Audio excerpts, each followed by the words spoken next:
What's up, everybody? On this episode of the Cash Compound podcast, it's actually a little bit of a special release. My brother, JDew, had the opportunity to be on Nolan Sanburn's podcast.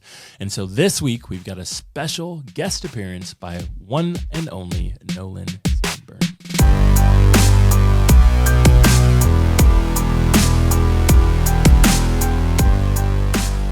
JDew, thanks so much for coming on the Infinite Banking Radio podcast. How you doing, man?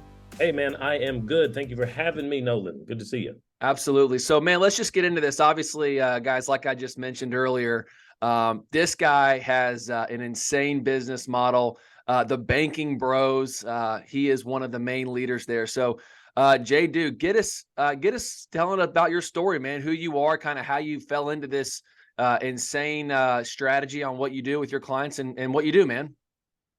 Yeah, man. So about 8 years ago, me and my brother were broke, man. We were broke. We were doing other things. And somebody invited us into a presentation where we saw a live experience, 90 minutes run through of what the infinite banking concept was. Never heard of it, didn't know. The people who invited us were very confused as well.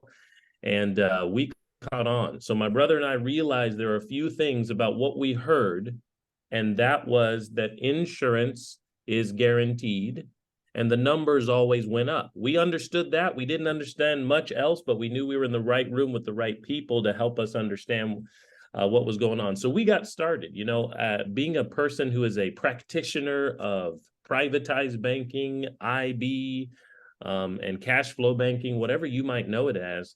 Was how we started. We were doing it first. And one of the significant things now, where I fast forward 8 years into it, about 5+ years of helping other people design their life and their income and their finances and their passive income and all that stuff around a foundational fundamental system, is actually helping them get out of debt. Most people are in some sort of financial situation they don't want to be in. That's how most Americans actually are. So that's one of the key things that we help people start on once they get going is, hey, let's utilize the insurance company's money, someone else's money, OPM, to actually get out of your debt. Your money's safe, compounding, growing, but let's cash flow someone else's dollars to get rid of them crazy loans you got out there. So that's one of the things that we're doing right now with a lot of people in the beginning stages. There's several people who are much more advanced than that, and that's what me and my brother are now doing, and we're exploring opportunities for investment and passive income. But we get a lot of people started just on the basic level. Hey, are you where you want to be financially? And the answer is often no. And the reason is we've been fed a bunch of false information that most of us have believed, and we're just out here trying to work harder and not actually put our money in a good place. Yeah. Well, just give us your 30,000-foot view of infinite banking, or this infinite banking concept that Nelson Nash kind of discovered. What is infinite banking? Infinite banking is the process of financing things, is what it is. Now, that's crazy because in a 30,000-foot view, I'll be honest, man, I didn't know what that meant. I didn't even know what that sentence meant when I first heard this information. It's just the process of financing things. And it's something that Nelson said, as you mentioned, of course, Birmingham man, just like yourself. And he said, you actually have to finance everything you buy.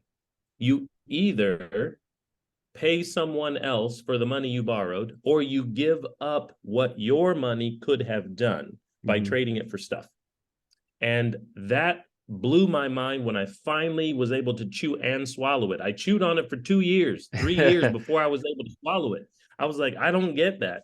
But that's what it really is all about. And most people get caught up too much actually in the product that they use or don't use for that process. But it really is about processing. And of course, Nelson Nash had the book, Becoming Your Own Banker, BYOB. The most important piece of this pie is you, the person, the banker, and not actually the product. It's really a process. And so we just use the most efficient tool. And that's what you and I know, spend a lot of time on and teaching people, is we teach them about the tool because we don't understand how to get to the process unless we understand the tool and how the tools we're currently using, whether that's your qualified plans, that's cash, in your mattress, or it's credit cards. Most people don't understand the process they're using now. So we do have to explain the product quite a bit. Yeah, absolutely. I mean, and like you mentioned, Infinite banking is a process. When I talk with clients, I say, 5% of this is product, 95% is behavior. It's how you act with your money. It's how you treat your money. Do you treat it with the same respect as your bank does? When you take money from an account, do you refill it with interest? Do you practice EVA, economic value add, things like that? I wanted to get your opinion on this. I've probably rewatched your webinar at least 3-4 times now, because of how impactful it has been for me, and just how easy that you break everything down. Can you kind of go, and one of my favorite parts of your presentation was when you started talking about compound interest, the illustration or the exercise of what a penny does over 30 days if it's doubled. Can you go in a little bit more detail and explain to our listeners how important not interrupting compound interest is? Because people get caught up and say, oh, why would I pay interest on my own money? Or I could get a higher rate of return over there, or whatever the normal objection is. Can you talk in some detail about how important and how paramount it is to not interrupt compound interest? Yeah, so ladies and gentlemen, we got to go back to about 9th or 10th grade high school math class first. So think of your math class, think of your teacher. And I wasn't paying attention in there, but very much. But the first time someone posed that question to you, hey, what happens to a penny if it doubles every day for a month? And what we realize when we see that for the first time is, number one, we were way off in realizing how much money it was going to be, right? We did not realize how much money it was going to be. So depending on if you're going 30 days or 31 days here, we're at $5 million. $10 million is what a penny doubled every day for a month becomes. That's really powerful, and that shocked us. It shocked us so well that we never forgot that, even though we don't think about it much. And the reason we don't think about it much is because our money never grows like that. Our money is always interrupted, right? And so one of the things that we show in our presentation or ask people is, hey, do you have taxes? Do you have fees? And do you need to take withdrawals where you put your money? And everybody's like, yeah, of course. I'm like, yeah, me too. See, it's a me too thing. We're all stuck in a financial environment where taxes, fees, and withdrawals are going to be subjecting our dollars, and we are not able to actually compound. That's why we don't think about it. We never forget how big that penny got. We just can't actually duplicate it in our life until now. So we ask people all the time when we're starting them and we're letting them see our information. It's free. You can go watch it. If there were a place where you could compound your money uninterrupted without taxes, withdrawal issues, and fees, and it just kept getting bigger, would you want to know? And people were like, yeah.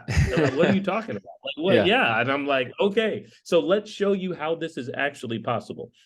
So it's such a huge turn on for people to help them understand exactly what you said. It's not about comparing it to an investment. It's just, what if you could put your money in a place? You put your money somewhere. Now it's either going in TD, B of A, or Dub F, right? It's going into TD Bank, Wells Fargo, or B of A, right? I love it. It's going somewhere, but what if you could just put it somewhere where it kept growing no matter what? And you could still, what's crazy, of course, is we have to now introduce them to the next step. We go from 9th grade math to senior math is, okay, now that it's in that safe place, you actually get a separate pool to spend, because we know that you still have stuff you want to buy, and you have bills, and you've got opportunities for investment. So you're still going to get a separate pool of money, but your dollars are going to keep getting bigger. So that's what we help people see. Don't think we're smart out there, ladies and gentlemen, or Nolan. Man, it took me and my brother 4 years to figure out how to break this down so even mom could understand it. We were like, man, this is golden, but we're trying to help regular people understand what's going on. So yeah, well, again, you guys break it down to the simplest terms. I mean, for a guy like me who dropped out of college and started working for the city of whatever professional baseball team I was playing in that summer, I could understand the information that you were conveying. But let's go into a little more detail. Again, I wanted to talk more about your presentation, because again, guys, and I'll link this in the bio of this episode. It's so good. It is so good. When you guys start comparing a guaranteed interest rate versus a market interest rate, and we say, hey, we're going to earn it. Let's just compare it. A 4% guarantee, nothing ever happens to it. Or you can earn 6% in the market, but there's some volatility. You might have 1 year of a total of 10 years where you have a 20% dip, and let's just see what happens. And you end up finding out that even if it's a smaller interest rate of guaranteed and knowing it's never going backward, you'll have more money. Can you speak a little bit more about going into a guaranteed interest rate versus any type of volatility in the market and how much that can, again, burn the compound interest? Ladies and gentlemen, so here's the question for you. It's not about where you store your money in the market, okay? That is a general term we're trying to help you understand. So I appreciate you bringing this up, Nolan.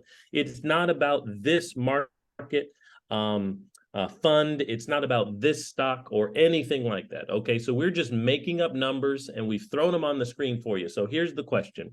If you had a guaranteed growth rate on your dollars, whatever it is, but let's go ahead and pick 4. Me and Nolan have a reason why 4 is a pretty sexy number. So we'll get to that later in the presentation. So you guys can watch it. But let's just say it was 4, okay? And you are going to grow your money over the course of that time because you had your money in something that was guaranteed. But if you even had a larger number like 6, a larger growth like 6 over the course of the same amount of time, let's say a decade, but you did have a dip. We made up the dip. It's a significant dip of 20%. What's really crazy about that, if you just look at the math, my daughter is in 3rd grade, Nolan. She's in 3rd grade, and she can look to see where you come out over the course of your investment, your 10 years. And the 4% guaranteed is a bigger number than 6 with a dip at any point of 20%. So what's really crazy about that is over the course of 10 years, my daughter is drinking milk with her buddies at the lunch table, and all her buddies are getting 6% over the course of 10 years. 9 out of 10 years, 90% of the time, they're getting 6. And she's drinking milk, and they said, how's your thing doing? And she says, I'm getting 4. And they laugh at her, and they say, you stupid, you should do what we're doing. We're getting 6. Why are you only getting 4? Come on over. That's 9 out of the 10 times that they talk about it each and every year. But they have a dip. One time, 20%. We made it up. Who has more money? It's very simple math that a 3rd grader could see. So we're trying to help folks understand that guarantees, uninterrupted compounding interest is so powerful, but we get fooled by all of our buddies. There's too many of our buddies drinking milk. You know what I'm saying? And they're all around us, and they're talking to us, and they're saying things to us, and we're getting a little bit confused. And it just the math doesn't lie, right? The numbers, if the numbers are real and they always go up, it doesn't even matter what the numbers are. So seriously, yeah. Well, and that's a great point. Again, a lot of people are out there. There's a lot of noise, as you know. A lot of financial entertainers have an opinion. Do this or do that. Put your money here. Don't do this. I wanted to get into one other idea because, again, it's such a it's the largest objection that I received, that I also, when I was first starting out, my biggest objection is, why would I go borrow my own money? Why would I charge myself an interest rate to borrow money? When you look at the, depending upon the carrier, depending upon some variables of that, but the insurance company is going to charge us interest when we borrow their money. Can you go into some detail as to why paying interest to the insurance company makes the most sense in the entire world? Yeah. So number one, I'm breaking things down for you on this podcast in a non-visual way, as you guys are listening or looking at our faces out there, ladies and gentlemen, is, well, do the math. Do the math. See, I never did the math. I'm not saying that I'm smarter than you or I know something. I'm just saying I looked at the number and went, well, the number's bigger if I actually do it this way. That's really what's crazy. So I don't want to convince you, ladies and gentlemen, if you think that 10 is a bigger number than 5, then we're on the same page. We're on the same page because 10 is a bigger number than 5. So why don't we just do the math? That's all we're saying here. So it's a great question. So number one, I actually think it's a little bit misleading for us in our minds. It's not that anyone out there who's trying to help you understand infinite banking is telling you incorrectly, but ladies and gentlemen, when you borrow from your policy, cash value, when you take, I use the word borrow, I've used the word take, when you remove, when you want money from your policy, actually, it's not yours. Your money is still there. And that's why you get uninterrupted compounding interest. When you borrow from the insurance company and take your money out of the policy and grab cash value, we know that we use those words interchangeably, folks like Nolan and me, but actually it wasn't yours. The insurance company gave you a prepayment of all that death benefit they owe you. Mm-hmm. The death benefit is not yours. You gave them premium. And they gave you a much bigger pool of death benefit. Well, where did that come from? Not you. I mean, I'm going to go back to third grade. Not you. Yeah, I mean, I gave them $1 and they gave me 100 in death benefit. It didn't come from me. And they're giving you more and more and more of the equity of the total they owe you. They owe you money, that death benefit. So when you're borrowing cash value, first off, we like to people to be clear as we use these words interchangeably. I understand it can be confusing. The cash value wasn't your money. It was part of the money they owed you. So that's why you're getting uninterrupted compounding interest. And if you borrow against their future pool that they owe you, and your money continues to compound and grow, even if you pay them their money back, cash value back, become an honest banker with interest, you still come out on top. We can just do the math. So that's what's really crazy about it. There's about 50,000 different ways to say that. So Nolan may say it a little different than me, but that's really what's happening. And because it's true, it's always going to work out in your favor to actually pay the insurance company interest on the money that you borrow from them. It always works. So let's just do the math. So we try to do that in our presentation, and when we walk and talk through people, this idea, because I mean, if the numbers always go up, then they don't matter. Then it doesn't matter. The numbers always go up in your favor. So you can go ahead and actually pay the insurance company on those borrowed dollars, and you still win. So yeah. You know, I had a conversation with a client just actually about 3 days ago, and he's a real estate investor, and he comes and says, "Hey, I've got a couple ideas. I'm got 100,000 in cash value, and he's got a couple 100,000 in just a checking account at Bank of America, and he's got to go put money into this syndication." And he goes, "Where should I pull the money from? Should I pull it from this bank of account or this cash value or this Bank of America account?" And I'm not joking, man. After watching your presentation and really seeing the numbers of the compound interest, and I understand the penny doubled is more of an exercise, but I said, dude, every time that you take money out of any account and you remove it or you withdraw it, you've just given up, you've killed the compound interest ability.